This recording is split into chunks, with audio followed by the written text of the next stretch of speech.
This is the main gate of the General Hospital in Port-au-Prince. It's the biggest government-run hospital, and it's the first place where U.S. troops, paratroopers from the 82nd Airborne, have arrived this morning. They flew in by helicopter into the grounds of the presidential palace, and then they pack up and move here to provide security. So far, so good. That's the news. But then standing around, you kind of scratch your head and you think, really, what is going on here, and why is it being done in this way, and how are we going to report the news in this fashion? And I'll tell you why. But I want to move away from. I want to move away from the soldiers first, because, like everybody here, everybody's got good intentions. But what comes to my mind, the thing that comes to my mind when I see these guys with guns coming in by helicopter into Port-au-Prince, into the ruins of the presidential palace, is this going to be New Orleans all over again? You know, the first few days there was a flood into New Orleans of guys with guns.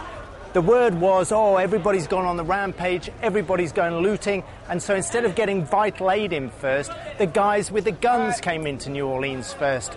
And I won't say that's happening once again here in Port-au-Prince. Why? Because it's taken these guys a week, you know, the best prepared military in the world. It's taken them a week to fly in by 9 helicopters to give some kind of security. And that at a hospital where you talk to the doctors, they're happy to see them. But if you ask them, was there a security problem here before? And they say, no, there wasn't. And now the fact there's soldiers here, Haitians are gathering by the gates. They're massing by the gates. They're arguing, trying to get in. They seem to think that the Americans are bringing them some kind of aid.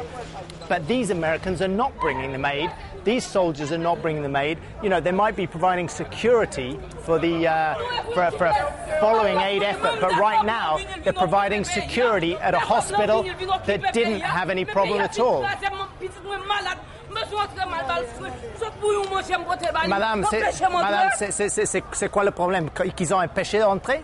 Non, les gens qui sont devant, ça m'empêche de rentrer. Oui, les soldats empêchent de rentrer. Oui, de m'empêcher de rentrer, les soldats ne peuvent pas empêcher les gens. Vous avez un parent là-bas? Vous avez un familier là? Vous avez un parent là? Oui, j'ai ma fille qui est ici. Elle est malade, son pied est cassé. Elle est là depuis quand? Elle est là depuis mardi. Donc tous les jours tu viens? Tous les jours, moi je viens ici. Et les autres jours, tu as eu un problème pour rentrer ou non? Oui, les autres, il y a beaucoup de gens qui restent dehors, qui ne peuvent pas rentrer.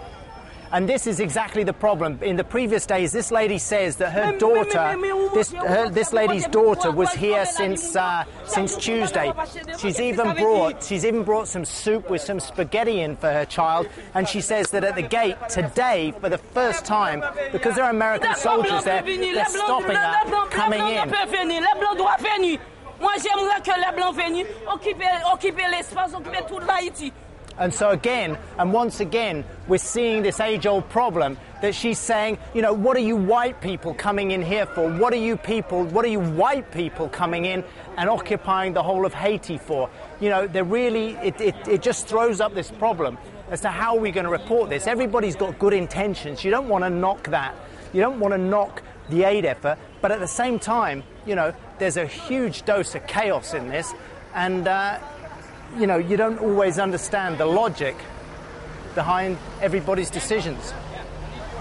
You know, and these people are the important people. These are the people that need stuff. I was talking to some guys down in the square this morning, and some say, yeah, it's great the Americans are arriving, Haiti's shattered, and maybe they can get things back on track. But others are saying, hey, the last thing we need right now is guys with guns. We need medicine, we need food, we need water. And right here, this is the waiting room of the General Hospital. You can see what the needs are here. You know, maybe they do need tents so they can get them into some kind of clinical situation instead of just right now, until now, they've had to put the patients out on beds in the pathway. I mean, they seem to be in good shape. There's a lot of good doctors here, but they are really short of vital supplies. One of the doctors was telling me this morning that they're swabbing down, they're cleaning surgical equipment and the hospital right now with vodka. They can get vodka, but they can't get medical supplies into here. And so you can understand to some point the anger of people when they see guys with guns, when they see soldiers with guns arriving, but that those 8 and 9 helicopters are not packed with emergency medical supplies. They didn't bring a bottle of rubbing alcohol with them. They didn't bring any more surgical equipment with them, although we do understand that that could be on the way. The general said that, first they've got to provide security and then they bring in the supplies. Though it has to be said that at this hospital, doctors say that there was not a security problem until now.